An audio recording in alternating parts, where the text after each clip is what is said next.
We may be on the verge of a video game graphics revolution. Now let me explain. Because, besides sounding good for a YouTube title, I don't think people quite understand the precipice we are on as a medium. Now, a little bit of context. Now, you may think this is obvious, but you can kind of tell a game's relative age depending upon how the game actually looks. A lot of PS1 games, well, they look like PS1 games. PS2, PS3, Xbox 360, Game Boy games, etc. You can kind of tell at a glance roughly what era they come from, at least most of the time. Hold on, let me get comfortable here. And throughout many years now, since gaming's inception, graphics have enhanced and been improved across the medium rapidly, with each new console generation bringing to the table a wide swath of improvements across the board. Whether it's going from the NES to the SNES and the N64, or the Genesis to the Dreamcast to the WOAH, or the PS1 to the 2 to the 3 to the 4 to the 5,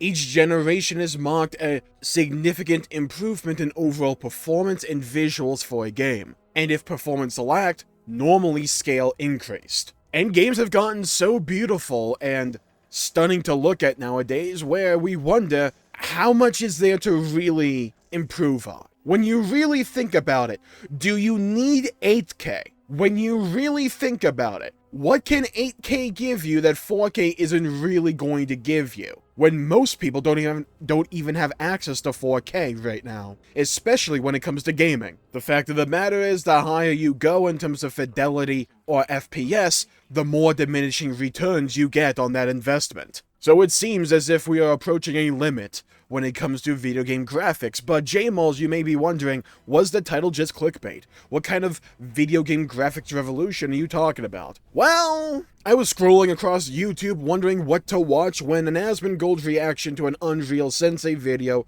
came across my feed, and I watched that video, and yeah, I think video game graphics are only just getting started in a lot of ways. There's a lot of technical prowess behind the Unreal Sensei video, and I'll link that video in the description down below, because he does an incredible job of breaking down just what Unreal Engine 5.3 brings to the table and why it's so powerful. But I'm not even talking about Unreal Engine 5.3. It's a step, it's a piece of the puzzle in my opinion. Because when we think about graphics, we think about how a thing individually looks. What's the texture resolution? Oh, what are the water physics? What about the fire physics or the particle effects or the lighting?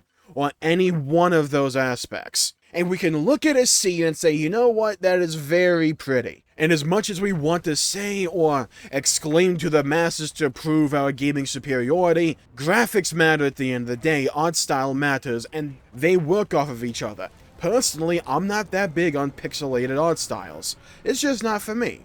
Not saying they're bad or anything, it's just subjective opinion, not for me. I'll still play a game if it's great, but I would prefer something else. So when we look at a game, obviously we want the game to look pretty. We want the game to look aesthetically pleasing to us, or to help immerse us into that world. And the real revolution that I'm talking about is the sheer potential and scale. The way it kind of is right now is if you want an extremely beautiful environment, normally you're gonna have to find a closed off space so they don't have to render as much and they can focus all that processing power that would ordinarily go to rendering a large scene into a smaller, more tight-knit area where they can focus on textures, the lighting, and whatever. That way it's not as intensive on your machine or console or whatever you're running it on. Even your baked potato, because I'm pretty sure that can run Skyrim at this point. But as technology and consoles and PCs get more powerful and are able to handle more,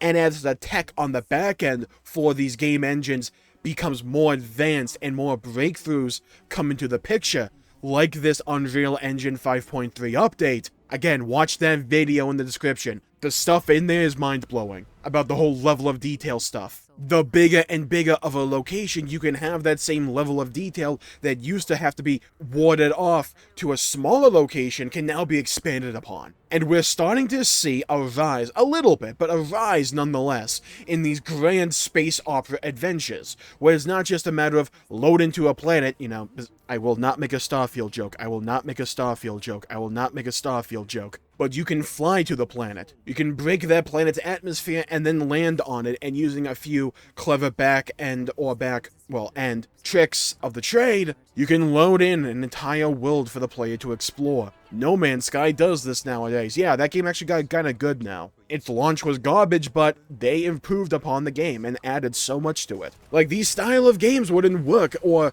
be as immersive as they are nowadays if they came out back on the NES, just because the technology wasn't there. And the more power the machine can have to run these games, the more seamless that adventure can be. And it doesn't just have to be for these space opera-esque games. It can be for pretty much whatever. Thanks to SSDs and ever-evolving technology, load times across the board have gone down dramatically, which helps keeps the player immersed more in the game. And you pair that with better technology out in the overworld, and all of a sudden, you have a grand adventure with fewer constraints to limit the player. You can spend more time looking at the world itself instead of a loading screen. At any individual moment in a game that may not seem significant or that much, but in the grand scheme of things, it helps add a sense of immersion and makes the world feel more cohesive. And there will always be those diminishing returns on how beautiful you can make an individual scene look, how photorealistic you may be able to make a game look, how great of a lighting system you can implement into a game. But instead of what I like to call vertical progression for these systems, where you add more resolution or more texture or more volumetric lighting or whatever into these scenes, what you're able to do instead is focus more on horizontal progression, having more scale, implementing this type of fidelity and this type of style throughout a wider area or through more diverse scenes. You can make bigger and bigger games that can look as good as these sections that used to have to be warded off due to limited processing power. And when you pair the advantages and the ever-evolving technology that's taking place on the consumer end for the machines that we run and that we operate, whether it's a console or a PC, and you pair that with the back-end advancements that are being made with these video game engines like this Unreal Engine 5.3 update, we may not be there yet, but you can start to form a line and see a trend being developed. Now, this is important to note. This doesn't mean, nor does it mean that I want it to happen, that every game should be grandiose and open world and massive, and we should be traveling across various planets and dimensions, all for the sake of having a large game with beautiful graphics. Those games have a place, but not every game should be made like that, in my opinion. A diversity in the options provided to the player to play is important, because it allows for more diverse experiences to take place and for different stories and games to be told and to be played. That is important. It's been a hallmark of the video game industry for decades now. But I think it's rather easy to look to the future and say we can't really go that much higher than here when we're stuck in the present thinking about the future. Because yesterday's advancements seem completely logical and inevitable to today, but tomorrow's advancements, well, we just can't predict them today. Who knows what some genius out there might come up with that could completely revolutionize gaming as a whole, whether it's virtual reality, or a way to completely minimalize processing powers, or whatever. We don't know what people can think of tomorrow. And yes, graphics aren't everything when it comes to a game. You have to have a solid foundation, you have to have great story or gameplay. I agree, 100%. However, having a pretty game to look at is quite nice, and it also doesn't mean that every game has to be photorealistic, but you're giving artists more tools in their toolkit to craft these experiences. You're giving these writers and programmers more capabilities to utilize to craft a game. That can be a very powerful thing, and when that has happened in the past, new genres have come out of it, like 3D platformers when we went to 64-bit, at least en masse. And absolutely, I guarantee you, there will be a trend, and it probably already is starting to happen, where developers, and they've been focusing on this for a while, where a lot of developers or publishers will put out games for the sole reason to look pretty, to garner support because of that, and they don't have a solid story or gameplay loop to back it up. That has always happened, it will always continue to happen, but I don't think that's a reason to fear the future. Those games can just be laughed at and ignored, and we focus on the games that actually give a damn and focus on crafting an experience that can utilize all the new technology we have available to us while also trying to create an astounding game. that is fun to play and fun and gorgeous to look at. I think the future is extremely bright in that regard, and I'm really looking forward to it. And I'm not saying that this is gonna happen in the next year or two, who knows, maybe it will. Games far more mind-blowing to look at, in my opinion, from a graphical department, than just saying it's a higher resolution. And you pair all that up with a beautiful lighting system, with fog or haze or whatever, and there you go.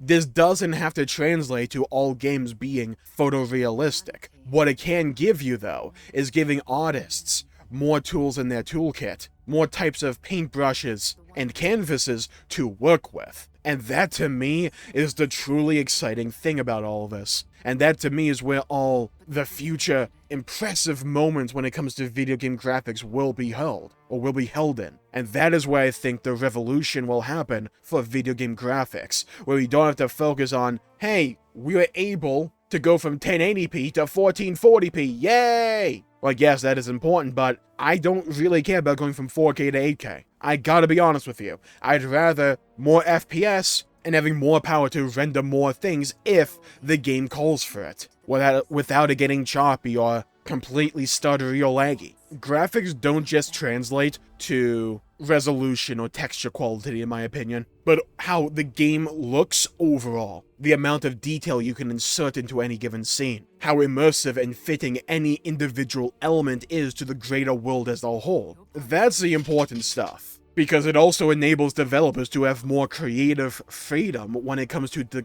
designing and creating these individual moments in games. And that, to me, is tantalizing. It's so freaking cool. And it gives me hope for the future for video games, because these systems are also becoming more and more accessible. So you put ever more powerful tools and engines in the hands of more people who are capable of learning these tools and these kits and these engines. Well, then that just sounds like a recipe for a video game graphics revolution. See, I brought it all around there, didn't I, yeah? Kinda smooth, though, if I don't mind me saying. So I think I'll call the video there for the day. Thank you all for tuning in. Leave a comment down below with what genre of game you would most like to see have a bunch of improvements when it comes to level of detail, how many polygons you can utilize, or whatever. I would love to hear your wildest, wackiest thoughts and your opinions and just your wish list for video game graphics going into the future. And make sure to please leave a like and subscribe. It really helps the channel out and helps support future content, and I greatly appreciate it. Stay safe, have a great day, go play some video games if you can, and as always, I'll see you all next time. Bye bye everybody, until we meet again.